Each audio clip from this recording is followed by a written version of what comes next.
एक undefeated fighter पर opposition ने एक पंच लैंड कर दिया। ये देश के एक्सरे की बात की तो नरेंद्र मोदी कांपने लग गया। उसकी आदत है, जैसे उसको डर लगता है ना, वो झूठ बोलना शुरू कर देता है। डरो मत, हम कास्ट सेंसस की बात कर रहे हैं, डरो मत। और सिर्फ अयोध्या में नहीं, भाई और बहनों, देश के प्रधानमंत्री को आपने मैसेज भेजा है, संविधान को आपने छुआ, तो देखो हम आपके साथ क्या करें। और देश ने नरेंद्र मोदी जी को साफ कह दिया है कि हम आपको नहीं चाहते हैं। मोदी की इनविंसिबिलिटी पर कई सवाल खड़े हो गए, नैरेटिव बदलने लगे। आज अपोजिशन अपने आप को एक बाजीगर समझ रहा है, जो कि हार कर भी एक टॉपर की तरह सेलिब्रेट कर रहा है।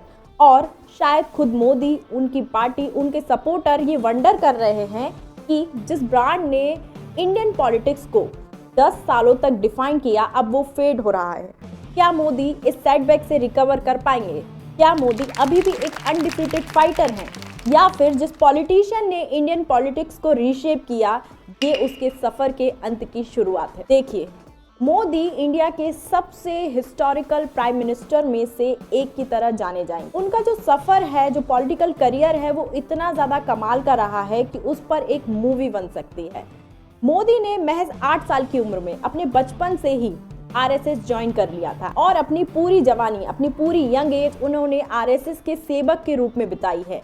1978 में मोदी आरएसएस के विभाग प्रचारक बनते हैं। 1981 में वो प्रांत प्रचारक बन जाते हैं। BJP president L K. आडवाणी मोदी जी के काम से बहुत ज़्यादा इम्प्रेस होते हैं। उसके बाद 1987 में उन्हें बीजेपी में शामिल कर लिया जाता है। यहाँ पर भी वो पार्टी को आगे बढ़ाने के कई काम करते हैं, जैसे कि अहमदाबाद म्युनिसिपल पार्टी के इलेक्शन में बीजेपी की जीत हो, या फिर आडवाणी की रथ यात्रा को सफल बनाना हो। इसके अलावा उन्होंने कुछ ऐसे गीगा चैट मूव किए जिससे धीरे धीरे उनकी पॉपुलैरिटी बढ़ती गई।